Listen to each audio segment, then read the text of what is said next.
Okay, so we are going to be working with Bootstrap this week to make your web app responsive and to apply formatting and styling to your views. The version of Bootstrap that we are using is 4.5.2. And there is a newer version out, version 5. We are not going to be upgrading to that version because it makes changes to the grid system. It uses a different version of JavaScript. It uses vanilla JavaScript. And there are a lot of other changes incorporated that we just plain don't need. So we are going to be using version 4.5.2. which is not the most current version. And by default, that is not the version that is in your web app. When you create a new MVC app, the last time I created a new one, which was last week, it used version 4.3.1, and we're going to be using 4.5.2. And you can literally update the library to any version that you want. So you just have to actually key the version in. So we're going to first off take a look at how to update libraries. And as I mentioned, when you do update a library, and I can just show you this real quick.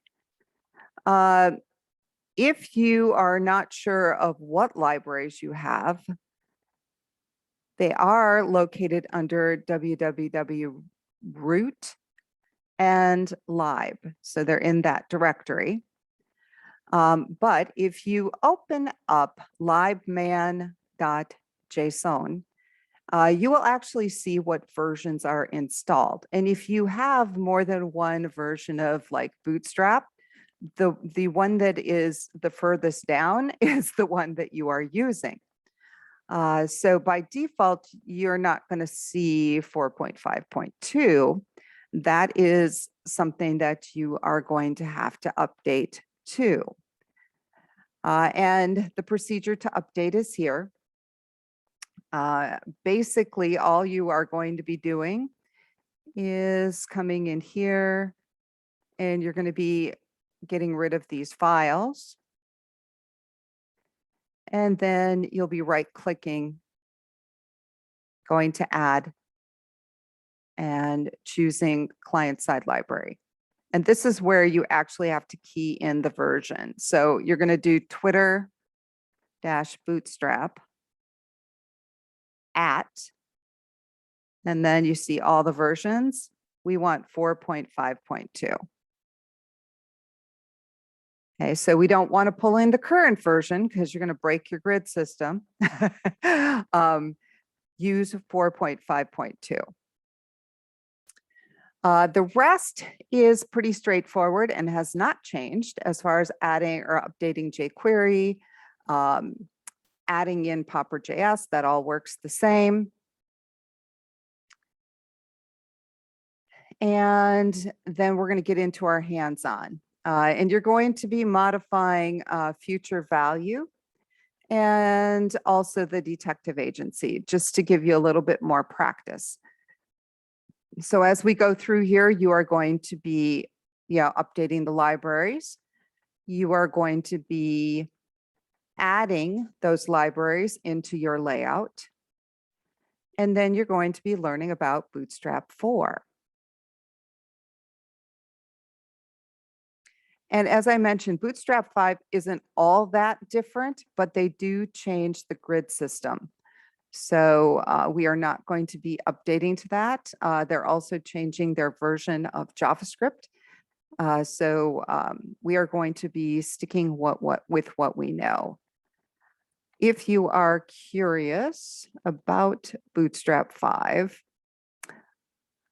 here is the information on it.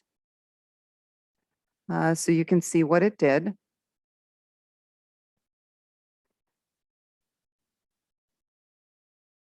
Okay, so these are the newer features. And as I mentioned, for our purposes, we are just going to stick with version 4 because that is the version that MVC is using.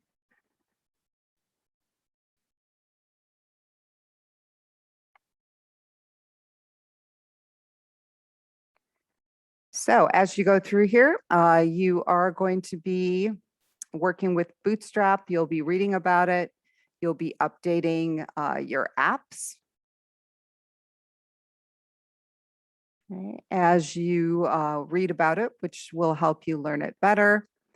And then at the very bottom,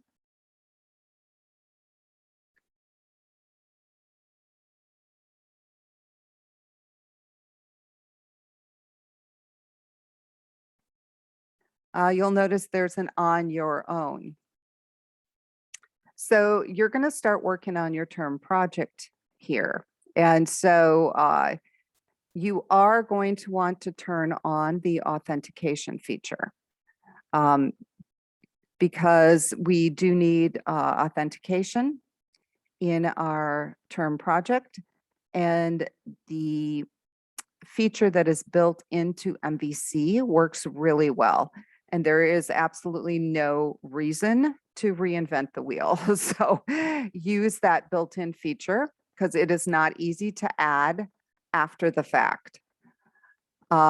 So you are going to kind of create your own app, and this is going to be a basis for your term project.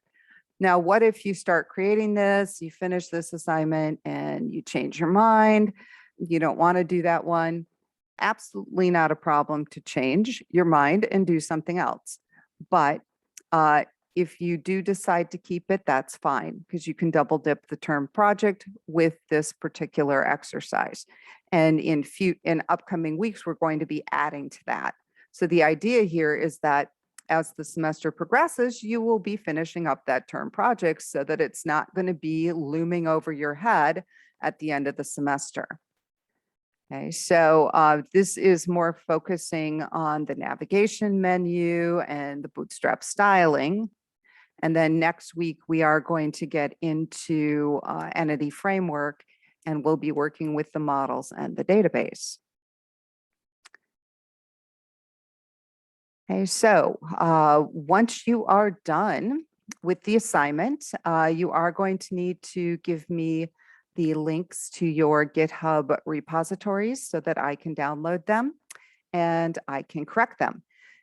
Make sure that your repositories are public, because if they are not public, I am not going to be able to view them. So they may look fine to you, but I won't see anything. And then lastly, if you could fill out the survey, that would be super helpful because it just lets me know if there's something that you're confused about or that we need to cover in more depth.